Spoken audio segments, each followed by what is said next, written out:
piggybacking on the chicken conversation, we can talk about canned fish, like tuna, salmon is a fish too. But we can talk about all that because yes, the fresh one's good also, but canned can be very beneficial to your health also. A lot of nutrients in there. I like to make salmon patties. Salmon patties are fun to make. You can make them into fish sticks, you can form them and fry them. Y'all know kids love fish sticks. Why not make the healthier ones instead of the processed frozen ones that don't really do anything for you? Make them fresh at home. It doesn't take a lot of time. So add some breadcrumbs and some egg in there. Yeah, and with canned, you don't really have to focus on like actually cooking from raw, right? Right. They're already cooked. Yeah. Yep. Basically breading them, putting them in a pan. Getting your omega-3s in there, getting about 20 grams of protein. So you're still getting your protein levels in there. They're amazing. And it saves time too. It really does. They're inexpensive to get at the store. Usually you can get 3 or 4 or 5 cans if you want. Make a batch for today, tomorrow. Yep. They're amazing. Like no time at all. It usually takes you 5 minutes? Exactly. Yeah. Really quick, easy dinners for sure. I love it. Love it. Another one I want to add is Greek yogurt. It's probably one of the most versatile sources of protein too, dairy proteins. You can use it for breakfast, right? Yogurt and granola. You can use so many different ways. If you can buy it plain, full fat, that is the way to go. It's the most cost effective because you can always sweeten it with honey or fruit. Don't buy the already flavored container. To get the plain, and then you can use it for salad dressings. You can use it to make homemade or a replacement sour cream on tacos. Yep. You get 17 to 20 grams of protein in a serving. You also get calcium, probiotics, great for gut health, and it tastes good. And it's a great way to add some more protein into the start of your day in your breakfast. Let me tell you, I've eaten more Greek yogurt since meeting her than I have my whole previous life together. And I am very thankful for it. So I've always loved yogurt, but I was always eating it going about the wrong way, eating the pre-sugared, pre-sweetened, pre-flavored kind. Well, and Greek yogurt is the key here too. Yeah, Greek specifically, not just, Yoplait or that's nothing but sugar. There's no nutrients in that. Yeah. So the shortcut is to build your grocery cart around these 5 things, and your family's protein levels are very, very, very well handled without spending a fortune in the grocery store and spending a ton of time deciding, looking for, and a ton of time in the kitchen making your dinner. Yeah, and if you're concerned about your time or what you should be putting in your grocery cart or what you should be eating, we have a solution for that. We'll simplify it for you, not just listening to us right now. But if you're interested at all, there is an app out there that could definitely help you with all of this, and it is called the Hatten Health Recipe Club app. You can find it at app.hattenhealth.com. We're working on getting it in mobile stores, but we have created this app for specifically what you just said. Yeah, for sure. To help families, to help individuals with knowing what to buy with meal plans that are nutritious for them based on your specific dietary needs or allergies, restrictions, things like that. And you can create meal plans. Then those auto-populate a grocery list for you. Depending on your location, it will analyze your grocery list and tell you where the best place is to get the best price for your entire grocery list. I'm telling you, there's not a lot of apps out there like this. In our extensive research, we haven't seen anything like it, but things that we have implemented into this app that will help you and your family. This is awesome. Definitely a game changer. It'll save you time, money, frustration, and it'll save you a little bit of stress too if cooking or grocery shopping stresses you out. It's all right there, and we're even working on getting access so you can just import your entire list into wherever you shop, say Walmart, Instacart, things like that, and you can have it automatically delivered to your door right then and there. You don't even have to go to your store. Yeah, it uses AI metrics to build everything around you and your family's lifestyle. Like if you build a profile, you can select like the dietary restrictions, how often a week you cook certain meals, what you do like, what you don't like, where you your location, your age, your preference, uh, all the things that you want to input. It will build everything that you're looking for around your specific metrics. It's very customizable to you and your lifestyle, whereas a lot of other apps they just do a general outline, general preferences. This gives you what you need based on what you want and the way you live. And yeah, it's very customizable. It's very personable. Yeah. Gets to know you. I don't want to go. There's so much more to this app that I don't want to Yeah. take too much time away from this. But so if you're interested in that, definitely go ahead and check it out. There's a 14-day free trial. So don't feel like you are obligated to pay anything. Check it out for 2 weeks. See how you like it. Of course, we have different monthly memberships or an annual subscription, but it's going to change your life. I promise you that. Absolutely. And moving right along, let's go into the correlation of protein and weight loss and go into the psychology behind why it actually works. Yeah. So protein is really driving conversation right now, right? That's why we're doing this whole entire episode just on protein alone. But does higher protein intake actually support weight loss? In some aspects, it does. It's not just a trend, and we'll dive into that a little bit more. So is it as real as people say, or is it all hype? No, it's real. It's Okay. real for sure. So there are 3 distinct physiological mechanisms that happen. They're all well supported in the literature. The first is satiety. So protein is the most satiating macronutrient out of all 3. So it keeps you fuller longer and is harder to digest too. So compared to carbohydrates or fats. And it does this through multiple pathways in the body. So it helps slow gastric emptying. It stimulates the release of different hormones like GLP-1 or PYY. It suppresses ghrelin, which is a primary hunger hormone. So eating more protein actually tends to help you eat less overall without like white knuckling yourself through hunger. So that is a huge, powerful mechanism behind eating more protein. So protein doesn't just actually burn the fat like you may hear in commercials or fitness influencers. It just gives you that satiating feel, makes you full, so you eat less. Partly, Okay. partly, yes. The second mechanism is the thermal effect of food. So your body burns calories, right? And so the act of actually digesting and metabolizing food produces heat. Okay. And so protein has a thermal effect of 25 to 30%, meaning that a quarter to a third of calories from protein are burned just by processing them, by digesting them. I see.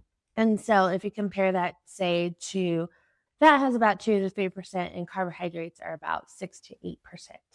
So it's not a massive effect, but it really does add up over time. So basically, you're burning more calories as you eat protein compared to fats and carbs.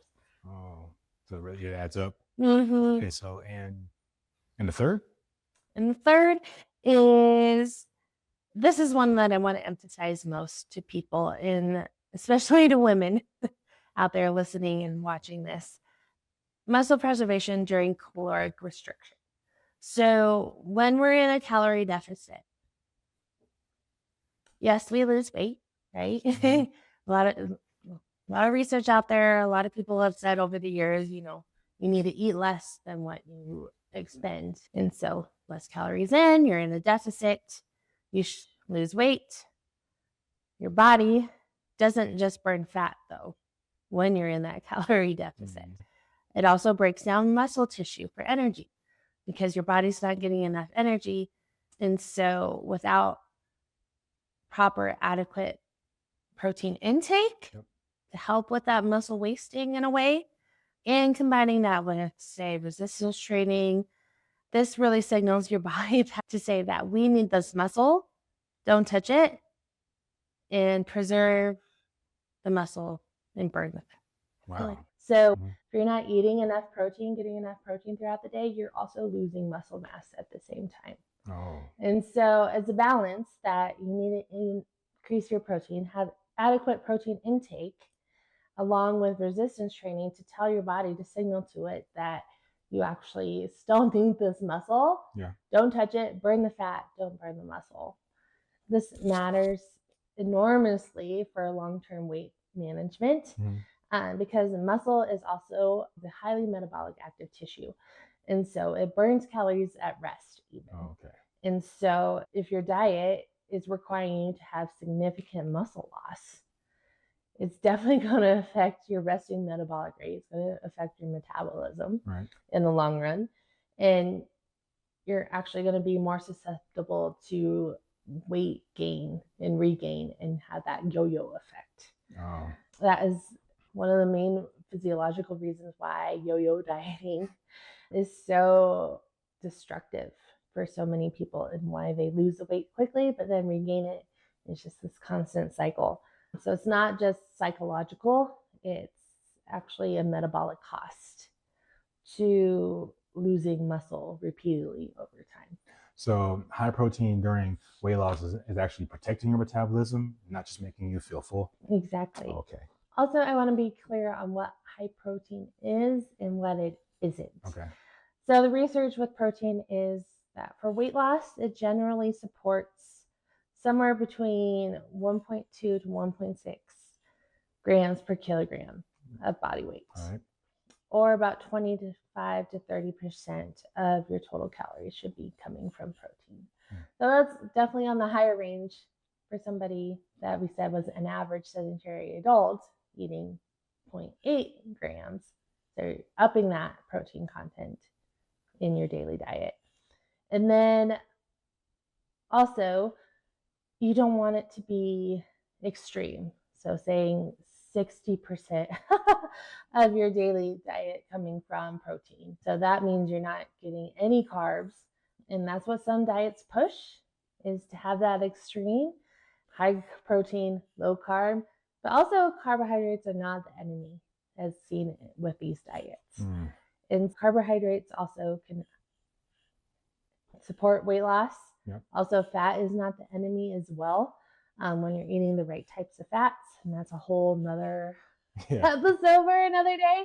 But the calorie balance and protein adequacy are really the key variables when it comes to weight loss. And the food still has to taste good or no one sticks to it. That's right. So that's probably one of the most underrated factors within nutrition research is, yes, and adherence as well. Yeah, is, for sure. You know, it's easy to say, hey, in a lab, eat this, do this, or tell somebody that. But if it doesn't actually taste good, if they aren't getting enjoyment from it, then what's the point? Yeah, you don't feel like you're chewing on a bootstrap. Yeah. Yeah, let's go right into like what a lot of people want to hear is the myths. Let's talk about some of these common myths because there are a lot out there. Let's break it down. Set the record straight, as they like to say. So myth number 1 is that you can only absorb 30 grams of protein per meal at a time. This one will not die, and I don't know why. And I don't know where it got started, but there is no cap how much you can absorb at one meal. Your body is capable of digesting and absorbing protein even at a large meal. Yep. It's just going to take longer to get through your system. So 60 grams of protein at a meal will take more time to digest than a 20-gram protein meal, of course. That makes sense. But doesn't mean that the protein isn't absorbed or utilized over time. And so that 30-gram rule, it's a huge misinterpretation as far as muscle protein synthesis studies go. It's largely been debunked with research over the years. Okay. And so, there's no like hard cap of how much your body can absorb. I feel like that's sold a lot of protein shakes. I know because I bought some. I'm not going to lie. So true. Go if you have protein powder at home. See how many grams per protein or grams of protein per serving are in here. It's important to check that. It's more than likely 30 grams. And so myth number 2 is high protein diets damage healthy kidneys. And so there's a bit of a nuance with this one. So I really want to be precise in how we talk about this. Okay. So for people that do have, say, chronic kidney disease or have some type of significant renal impairment, things like that, definitely high protein can increase or accelerate the progression of those impairments and diseases. So it is a concern for sure. Yeah. And people that do have those type of ailments or diseases definitely need to work closely with a nephrologist and a registered dietitian to ensure that they're getting adequate protein intake and are being careful with their kidneys that do have an impaired function, or other chronic health diseases as well. But if they're significant, definitely it's a concern for sure. But for most people with normal, healthy kidney function, it actually isn't such an alarming issue. Research does support that high protein diets don't actually cause kidney damage in and of themselves. Your kidneys are designed to handle byproducts of protein metabolism. As long as you're staying well hydrated when eating high protein, you should be fine. Yeah. And I hear this from people who think they have to have meat.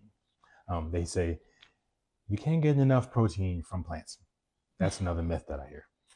Yeah, and not true. I mean, we talked about this earlier, right? Mm-hmm. So a well-planned, varied plant diet can absolutely meet protein needs across all life stages, right? And so, and this has been confirmed by big nutrition organizations too, even including the Academy of Nutrition and Dietetics have proven this. And so the key though that I want to summarize and reiterate is the variety and the intentionality of it. Mm-hmm. You cannot be a vegetarian and just live off of iceberg lettuce and call it plant-based diet, right? You need to have variety. You need to have lentils, chickpeas, tofu, edamame, quinoa, all the things that we already talked about, and have that throughout the day, and so that they can meet their protein needs.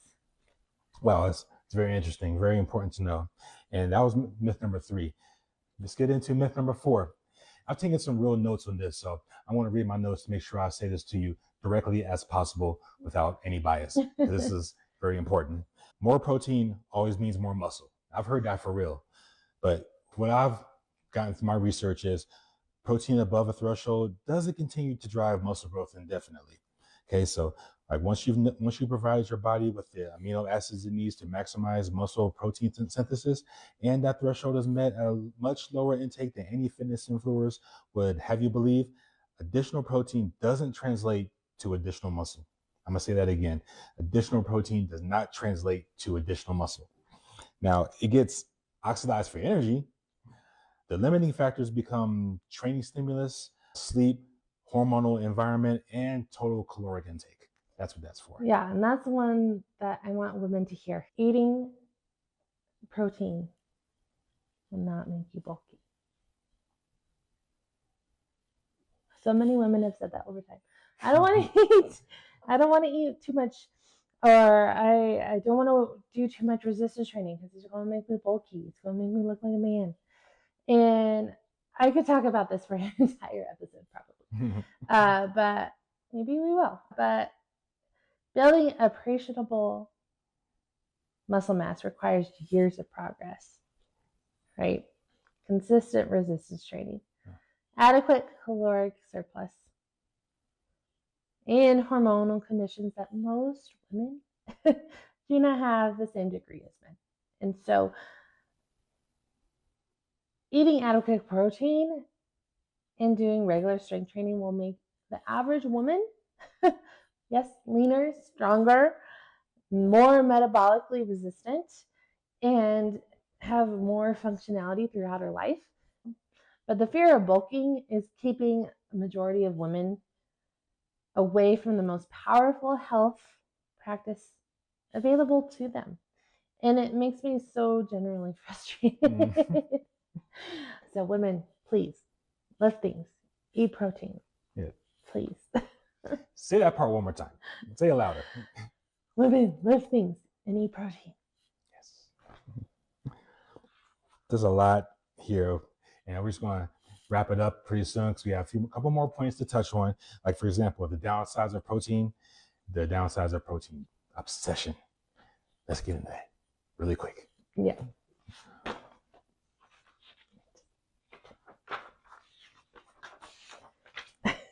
All right. So we've made a strong case for protein, I think, during this episode. Yeah. Now let's be the responsible professionals and tell you where this obsession about protein actually becomes a problem. Because it is, and we see it. And so let's get into it. Well, I was hoping you go here because as someone who cooks for people, I've watched this trend change how people relate to food in many ways that aren't really healthy. Yeah. So first issue is opportunity cost. So when every food decision is filtered through, does this have enough protein? People often dramatically undereat other important nutrients such as fiber, complex carbohydrates, healthy fats, and an enormous variety of phytonutrients found in plant-based foods such as fruits, vegetables, whole grains, and legumes. So fiber intake in this country is already so low. 9 out of 10 adults in the US are not meeting the recommended fiber intake. And for men, adult men, it should be 30 to 38 grams per day of fiber. Women should be 25 to 28 grams. Kids, it varies. For ages 1 to 4, they should have whatever their age is. Say you have a 2-year-old, you need to add 5 to their age if they're under 4 years old. So 2 plus 5 is 7 grams. Yeah. So they should be eating roughly around 7 grams of fiber a day. For kids 4 to 8 years old, that bumps up to 15 to 20 grams of fiber per day. And then adolescents, so 9 to 18-year-olds. For girls, it's 21 to 25 grams, or for boys, it's 25 to 30 grams. And so this is so important, though, because with the protein-obsessed diet, that completely eliminates your fiber content, right, when you're eating more protein. So whole food carbohydrates, complex carbohydrates that have high fiber help with gut health. It also can improve cardiovascular health, blood sugar regulation, and even help with cancer prevention. So you need, so it's a balance, right? So not just doing high protein, you need to have those things. And so fiber is a big one. Yeah. And from the kitchen side, when people become so focused on protein, they often stop cooking with variety, like chicken breast, broccoli, rice, repeat. Chicken breast, broccoli, rice, repeat. You're seeing all those bodybuilder meal plan reels, where meal prepping reels, where it's just the same meal every day for a week. And they're not telling you everything they really do. And people tend to lose the joy of food, right? They stop cooking with different grains and legumes. They stop exploring the global cuisines that have incredible protein-rich traditions. They stop enjoying the shared meals because everything has to become so micro-tracked to the smallest detail, and you become miserable. It becomes a science project rather than just enjoying the experience of eating with each other. We just talked to somebody, and we were talking about pizza because we did our Sunday family night pizza night. Yep. And he was saying he can't even go to a pizza shop because he's counting his protein, and he doesn't want the carbs from the crust, and he doesn't hit his protein goals. Counting your bites, weighing your plate at the restaurant. Like, come on, bro. So we did tell him about our protein pizza. And also this brings me to the great segue into the mental health dimension of restricted eating as well. We've worked with clients. We've seen it in our own personal lives. People genuinely develop disordered relationships with their food when it comes to protein tracking or any type of extreme. Yeah. And so, like who we just mentioned, the anxiety about restaurants, right? Going to a certain restaurant, eating out. Yeah. If you can't know exactly what your macros are, refusing to eat your grandmother's cooking because it doesn't hit your protein intake goals for the day. There's a lot of social isolation around meals too, when you're being so obsessive and restricted. And for many people with eating disorders and disordered eating patterns, the obsessive tracking protein culture encourages us to be on a real ramp to something more serious. Yeah. And so, Food is love. Food is yeah, culture. And food is how humans have connected and bonded since virtually the beginning of time. So when it starts to become arithmetic, you definitely lose something special. You lose those special moments. beautifully said. Nutrition should be a service of a good life, not become the life itself.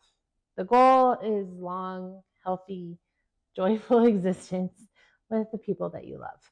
And food is supposed to be a part of that joy, not a source of anxiety. And that's why we're here with Hatten Health with our business, is to create that joy with families. Yeah. And to prevent the anxieties around food as our children age and get older. We want to create that positive food culture for them.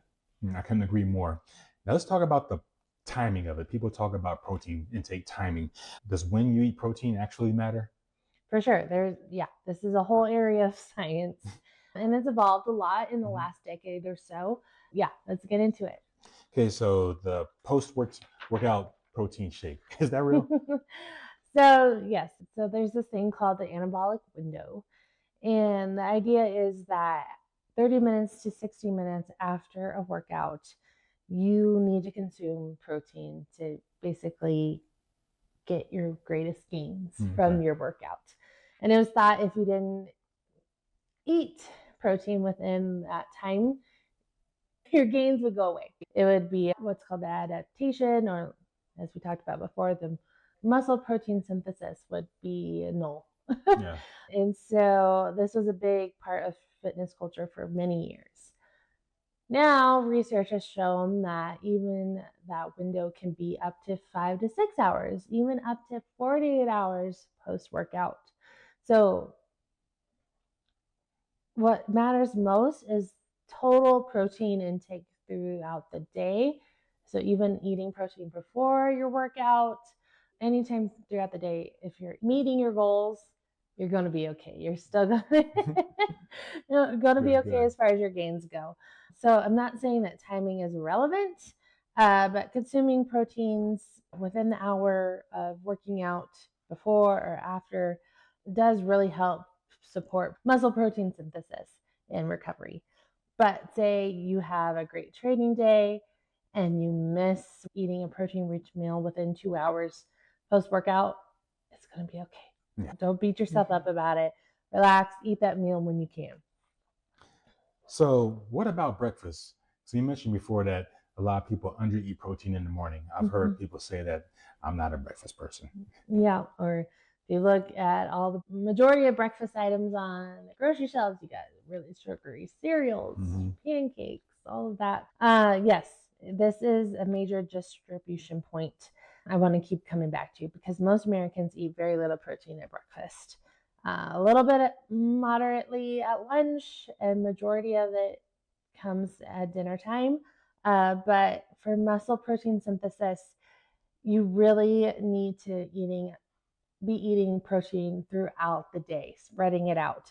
Think about eating 20 to 30 grams roughly every 4 to 5 hours. So if you're eating a protein-rich breakfast, that really helps kickstart the process and significantly improves satiety and helps reduce your caloric intake later in the day as well. Okay. To get 20 to 30 grams of protein at breakfast, think about eating eggs, Greek yogurt, like we mentioned before, cottage cheese, some smoked salmon, a protein smoothie, quinoa bowls, things like that. So research has really shown that for weight management, appetite control, and daily distribution is to be really consistent, especially at breakfast time. How about and before bed? Because I know some people drink casein shakes at night. Yeah, so this is really interesting research. Casein protein is found naturally in dairy products, so cottage cheese, Greek yogurt, milk. And it's really slow to digest. It's a slow digesting protein that releases amino acids gradually compared to some others. If you consume it before bed, then those amino acids are slowly being released while you're sleeping. And this can actually really help support overnight muscle protein synthesis. And for older adults, this can really help prevent muscle loss. And for athletes too, who are doing some really heavy training, this might be a great strategy for them, and to be worth considering because your body's still working to build that muscle overnight when you're sleeping versus trying to keep up during the day. That's awesome. So it's not mandatory for general health, but it could be a good tip for if you're trying to meet certain goals. That's awesome. You should definitely write that down. In closing, we have some final takeaways that we want to leave you with. And I know you're on a great roll right now, so I'm going to let you continue with that thought. Yeah, we covered a lot today. Yeah. A lot of ground. And just